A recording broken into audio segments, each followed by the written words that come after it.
On a souvent l'impression que le monde du travail change beaucoup plus vite que notre capacité à le suivre. Oui, complètement. Des métiers disparaissent, d'autres naissent, et les carrières toutes tracées, bon, ça semble appartenir à une autre époque.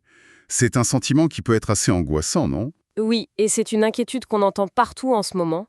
On est face à une accélération technologique et sociétale qui peut vraiment donner le vertige. C'est ça. La question, c'est plus quel métier je veux faire, mais plutôt comment je vais m'adapter aux métiers qui n'existent même pas encore. Exactement.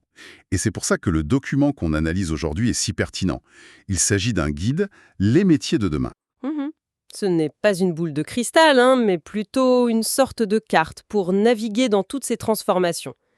L'objectif, c'est de décomposer les idées clés de ce document, mais avant de plonger dedans, il y a une question qui brûle un peu les lèvres, l'intelligence artificielle. Ah, la fameuse. Beaucoup de gens craignent que l'IA soit un remplaçant, qu'elle va simplement détruire des emplois. Est-ce que le guide aborde cette peur de front? Absolument. Et c'est même son point de départ. Ce qui est frappant d'emblée, c'est que ce guide, il refuse de faire des prédictions spectaculaires. D'accord. Son ambition est plus humble et je pense plus utile, c'est de rendre l'avenir lisible. Et pour répondre à la question, oui, il prend le contre-pied de la peur ambiante. Ah, il ne présente pas l'IA comme un remplaçant, mais comme une alliée qui amplifie. L'idée centrale qui revient tout le temps, c'est que comprendre les mutations, ça permet d'agir plutôt que de les subir. D'accord. Du coup, le document s'articule autour de deux grands axes. D'abord, les secteurs qui façonnent les prochaines décennies, et ensuite, ce qui est peut-être encore plus important, les nouvelles manières de travailler. Une alliée qui amplifie. J'aime beaucoup cette formule. C'est beaucoup moins effrayant qu'un grand remplaçant. C'est clair. Voyons voir comment ça se traduit en pratique. Le guide identifie 8 grands secteurs d'avenir. Le premier, il est absolument incontournable, l'environnement et la transition écologique. Oui, on parle d'ingénieurs en énergie renouvelable, de consultants en transition écologique. Ça semble assez logique. C'est logique, mais ce qui est fascinant, c'est vraiment le changement d'échelle que le guide décrit. Il s'agit plus de créer quelques métiers verts dans une niche. Mhm. Il s'agit de repenser l'ensemble de l'économie à travers ce prisme. De l'agroalimentaire au bâtiment en passant par la finance. Chaque secteur doit intégrer cette dimension. Ce n'est plus une option, c'est la nouvelle grammaire de l'économie. Donnez-vous un exemple concret.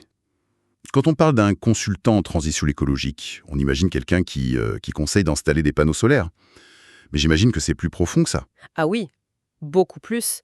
Le guide donne l'exemple d'un consultant qui aide une PME de l'agroalimentaire. Son travail, ce n'est pas juste de suggérer des emballages recyclables. D'accord. C'est de repenser toute la chaîne logistique pour réduire l'empreinte carbone, de la ferme au supermarché. Ça implique d'analyser les circuits de transport, d'optimiser la gestion de l'eau, de trouver des fournisseurs locaux.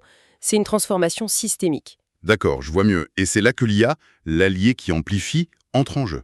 Précisément.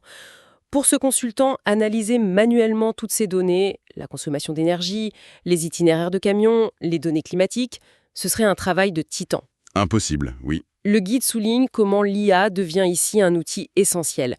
Elle peut analyser des volumes massifs de données pour trouver le circuit logistique optimal, optimiser les réseaux d'énergie d'une usine en temps réel. L'humain définit la stratégie, la machine exécute l'analyse à une échelle et une vitesse impossible à atteindre autrement. Cette logique d'optimisation de systèmes complexes pour la planète, est-ce qu'on la retrouve à une échelle plus humaine? Par exemple, dans notre propre santé. C'est un autre grand secteur que le guide met en avant. C'est une transition parfaite, parce que la logique est exactement la même. Le secteur de la santé est en pleine mutation, notamment avec le vieillissement de la population, l'augmentation des maladies chroniques. Oui.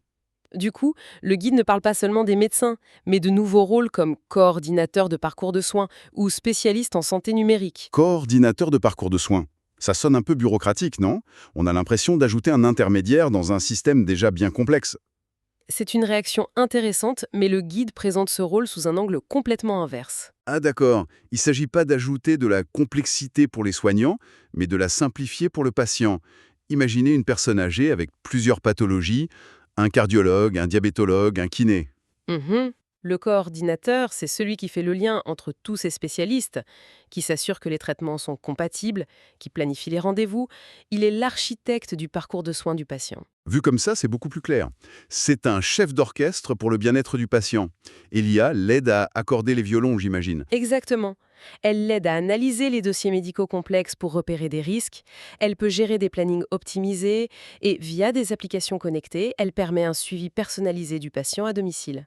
Encore une fois, l'IA gère la complexité technique en arrière-plan. Pour que l'humain puisse se concentrer sur la relation, C'est ça. sur l'essentiel, la relation avec le patient, d'accord, l'environnement, la santé, ce sont des domaines ancrés dans des réalités très tangibles. Mais le guide nous emmène ensuite dans un univers qui semble beaucoup plus virtuel. Oui. Il parle du métavers et de la réalité immersive, avec des métiers comme designer d'expériences immersives.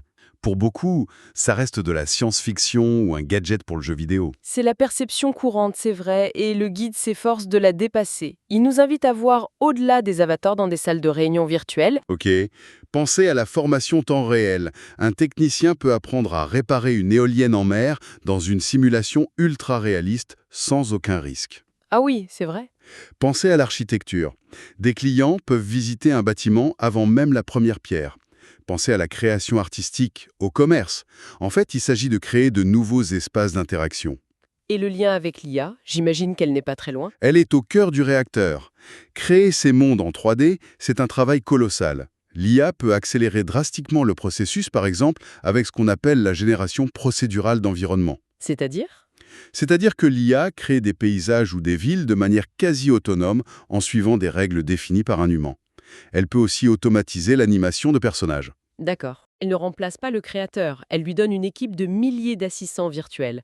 C'est l'amplification, toujours. D'accord. On a donc une carte assez claire des secteurs porteurs, des domaines poussés par des transitions majeures écologiques, démographiques, numériques, où l'IA agit comme un catalyseur. C'est ça. Mais le guide semble dire que décrocher un de ces jobs, ce n'est que la moitié du chemin. Il y a un autre bouleversement, peut-être plus profond, sur la manière même de travailler. Oui, et c'est un point absolument crucial. On a vu le quoi, maintenant on passe au comment.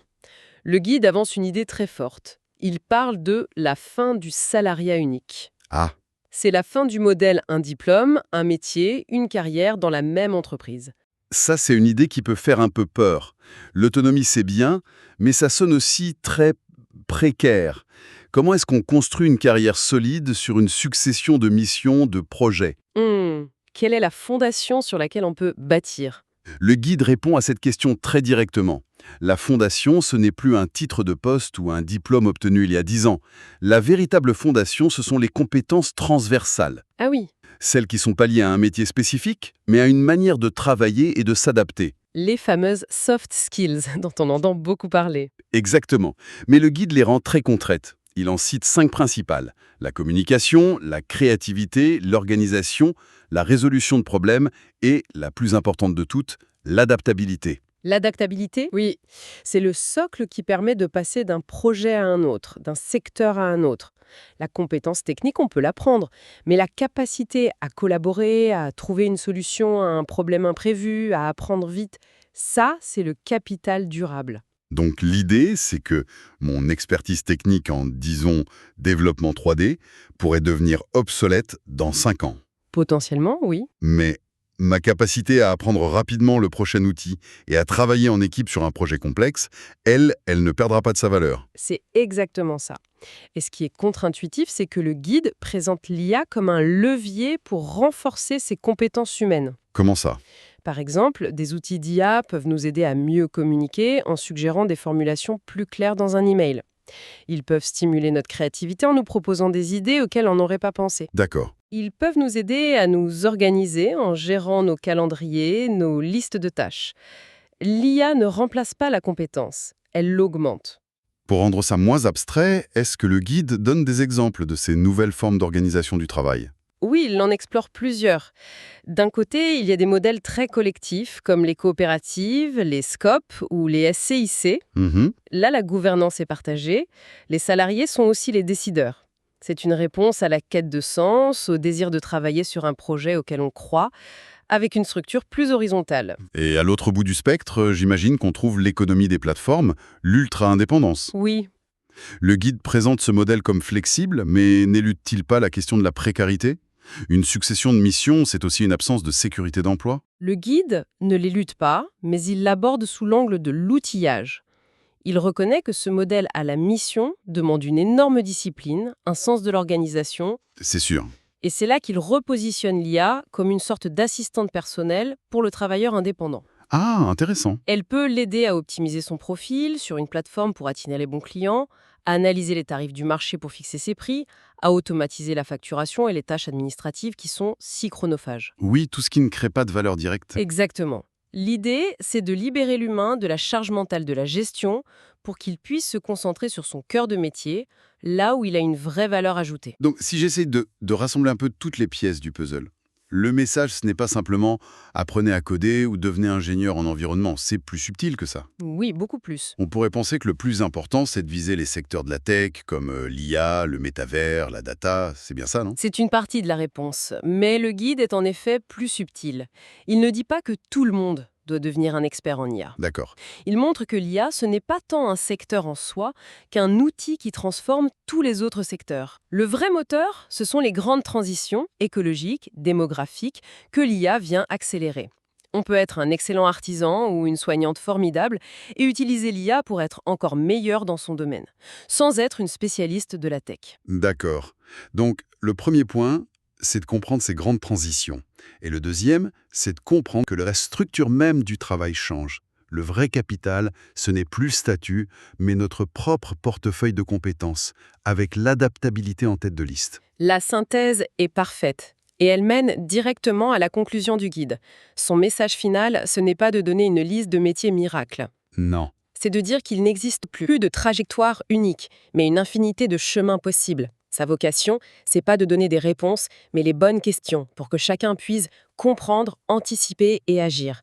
C'est une invitation à devenir l'architecte de son propre parcours. C'est une vision beaucoup plus responsabilisante et finalement assez optimiste. On n'est pas des victimes passives du changement, mais des acteurs potentiels. Absolument. Le guide se termine d'ailleurs sur une phrase assez forte: le futur appartient à ceux qui osent s'y projeter. Il ne s'agit pas de le deviner, mais de participer à sa construction. Ce qui nous laisse avec une dernière réflexion, en fait. Le guide met l'accent sur des compétences comme l'adaptabilité, la créativité, et montre comment l'IA peut nous y aider. Mais si l'IA peut nous assister pour les tâches techniques, pour analyser les données, et même pour générer des idées de départ, la question qui reste, c'est la suivante. Quelle est la compétence purement humaine qui, non seulement ne sera pas remplacée, mais dont la valeur va exploser dans ce nouveau monde du travail ?